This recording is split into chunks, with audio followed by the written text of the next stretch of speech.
एक दिन प्रोफेसर साहब की रिश्तेदार एक औरत उनसे मिलने आई जिसके बेटे की शादी हुए कुछ महीने ही हुए थे। कहने लगी, मेरा बेटा हमारी एक भी बात नहीं सुनता, लेकिन वह अपने ससुरालियों की बहुत इज्जत करता है। अपने सास ससुर और पत्नी की हर बात मानता है। ऐसा लगता है जैसे मेरी बहू और उसके मायके वालों ने मेरे बेटे पर जादू टोना करके उसे अपने वश में कर लिया है।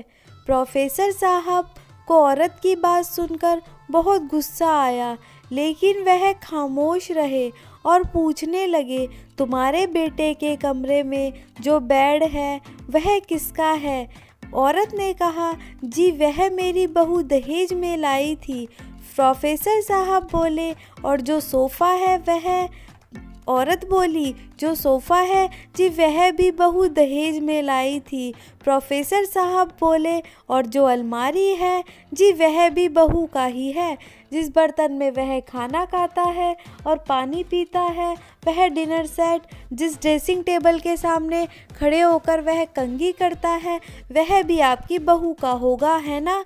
प्रोफेसर साहब की बातें सुनकर औरत शर्मिंदा हुई और धीमी आवाज़ में कहा, जी वह भी बहू ही लाई है।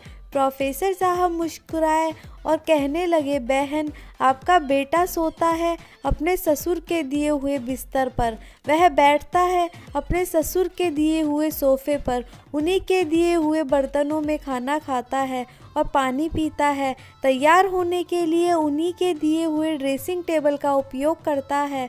तो बहन, आपका बेटा तो नमक हलाली कर रहा है, क्योंकि वास्तविकता में आपने इन सारी चीज़ों के बदले में अपने बेटे को उनके पास गिरवी रख दिया है, या यूँ कहूँ कि बेच दिया है। जब आपका बेटा हर छोटी से छोटी और बड़ी से बड़ी चीज़ जैसे बेड, सोफ़ा, बिस्तर, कंबल, चादर, बर्तन, यहाँ तक कि कंघी भी अपने ससुराल वालों का हुआ उपयोग में कर रहा है, आपने उसकी खुददारी उसी दिन मार दी थी जिस दिन यह सारा सामान आप ट्रक भरकर बड़ी खुशी के साथ अपने घर ले आई थी।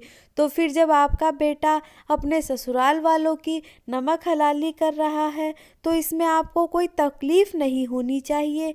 और यह जादू टोना वाली बात तो भूल ही जाओ। अगर बेटा पैदा कर लिया, शादी के लिए लड़की भी ढूंढ ली, तो सामान भी खुद ही बनाते। कम से कम उसे दूसरों के नमक हलाल तो नहीं करनी पड़ती और उसकी खुददारी तो जिंदा रहती।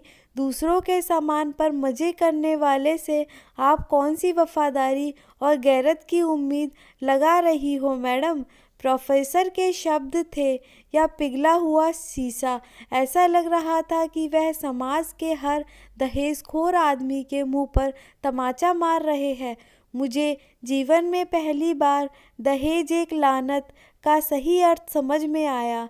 हम सबको मिलकर यह प्रतिज्ञा लेनी चाहिए, यह हमारे बच्चों और आने वाली पीढ़ियों को दहेज के बदले नहीं बेचेंगे और ना ही अपने बच्चों की खुददारी का सौदा एक ट्रक सामान के साथ करेंगे।